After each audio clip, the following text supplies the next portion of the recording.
Salut à tous et bienvenue dans Vision and Réflexion. J'espère que vous allez bien. De mon côté, comme d'habitude, la forme et surtout l'inspiration. Aujourd'hui, on va se poser ensemble, sans haine et sans jugement, pour avoir une autre lecture d'un sujet qui dérange notre âge. Mais avant de commencer, si cette vidéo te parle, n'hésite pas à la partager, à t'abonner, à laisser un commentaire et à activer la petite cloche. Ça aide énormément la chaîne et ça nous permet d'avancer ensemble. Maintenant, entrons dans le sujet, l'âge. Parlons-en. Quel âge as-tu? Et surtout, est-ce que ton âge te dérange? Et pourquoi? On ne s'en rend pas toujours compte, mais on a tous un rapport assez compliqué avec notre âge. Et ce rapport varie énormément selon les populations et les cultures. C'est un paradoxe constant. Quand on est jeune, adolescent, on rêve de grandir vite. On veut atteindre cette fameuse indépendance. Et puis, une fois cette indépendance trouvée, plus le temps passe, et plus on se met à regretter. On regarde en arrière avec une certaine nostalgie, parfois même des remords. Et lorsque l'on arrive à un certain âge, que ce soit 60, 70 ou 80 ans, certains ressentent comme une fin avant la fin. Pas la fin définitive, bien sûr, mais une étape qui pousse à la réflexion, qui nous confronte à notre propre mortalité. Notre corps change, la fatigue s'installe, et quand la santé n'est plus là, le chemin devient encore plus difficile. On se sent parfois trahi par ce corps qui nous a portés si longtemps. Ce n'est pas juste une question de chiffres, c'est une expérience physique et émotionnelle profonde. Mais ce malaise, il ne vient pas seulement de là. Il ne commence pas à la cinquantaine ou à la soixantaine. Non, souvent il prend racine bien plus tôt, dès l'enfance. Vous vous souvenez de ce besoin d'aller plus vite que la musique? Cette envie de vouloir être grand trop tôt, d'imiter les adultes, de faire comme eux. On rêvait d'aller seul à l'école, de prendre le bus sans personne, de brûler les étapes pour atteindre le monde des grands.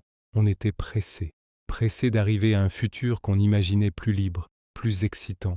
Alors pourquoi n'acceptons-nous pas l'ordre naturel des choses? Pourquoi ce besoin constant de se projeter, d'anticiper ou au contraire de s'accrocher au passé? La peur? Peut-être.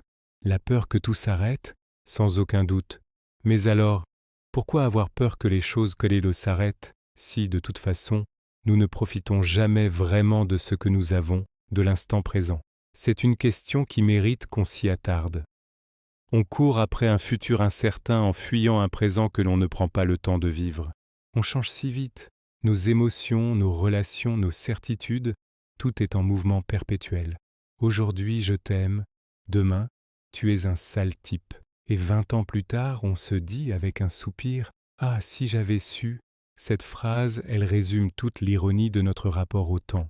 On prend des décisions basées sur l'instant, puis on les juge avec le recul de décennies. L'être humain est ainsi fait, il court toujours après ce qu'il n'a pas. Il veut tout posséder, même ce qui ne lui sert à rien. Il accumule, il amasse, comme pour combler un vide. Et quand il obtient enfin ce qu'il voulait, il est satisfait un instant, puis il se met à chercher autre chose. C'est une quête sans fin. On finit par ne même plus savoir si on désire vraiment quelque chose, ou si on désire juste désirer. Le désir devient une fin en soi, une façon de se sentir vivant. Et avec le temps, c'est exactement la même chose. On veut posséder le temps, on veut l'arrêter, le contrôler, le maîtriser. On a même réussi à transformer le temps en argent, en le quantifiant, en lui donnant une valeur marchande. Mais au final, est-ce que nous possédons vraiment quelque chose? Je dirais que non. On croit posséder, c'est tout. C'est une illusion, une construction de notre esprit pour nous rassurer. Je ne donne de leçons à personne, vous le savez. Comme toujours ici, je parle simplement avec mon cœur, avec une petite réflexion, sans haine et sans jugement. C'est juste un partage, une pensée à voix haute. Et puis il y a aussi les différences fascinantes entre les peuples et les cultures. Le rapport à l'âge n'est pas universel, loin de là. Dans certaines cultures, quand tu es vieux, c'est un honneur, un véritable statut. On te respecte, on t'écoute, on te considère comme un sage, même si tu ne t'en sens pas un. Ta simple présence suffit à imposer le respect. Tu es le gardien de la mémoire, le témoin d'une histoire. En Afrique, par exemple, on dit souvent cette très belle phrase: « Un ancien qui meurt est une bibliothèque qui brûle ». C'est puissant, non? Chaque personne âgée est un trésor de savoir et d'expérience. Au Japon, il existe même une fête nationale pour honorer les personnes âgées, une journée entière dédiée à leur rendre hommage. Chez de nombreux peuples amérindiens, l'aîné est la mémoire vivante du peuple, le transmetteur des traditions et des récits fondateurs. Ils sont au centre de la communauté. Et pourtant, dans d'autres sociétés comme la nôtre parfois, c'est l'inverse. On met de côté, on isole, on ignore, on humilie parfois, sans même s'en rendre compte. On considère la vieillesse comme un fardeau, une obsolescence. C'est fascinant de voir ce contraste. Le même âge, mais pas la même valeur. Comment une même réalité biologique peut-elle être interprétée de manière si opposée? Alors ma réflexion, elle est simple.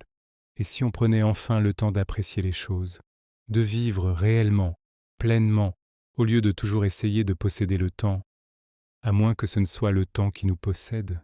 Peut-être que notre course effrénée n'est qu'une soumission à son rythme implacable. Apprenons à discerner ce qui est essentiel de ce qui est superflu. Qu'est-ce qui compte vraiment pour nous, au fond? Et surtout, n'oublions jamais qu'il existe une seule chose qui nous réunit absolument tous, peu importe notre âge, notre couleur, notre religion, notre pays, la mort. C'est la seule vérité universelle, la seule certitude dans ce voyage. Alors peut-être que le but n'est pas de fuir l'âge, de le nier ou de le combattre sans relâche.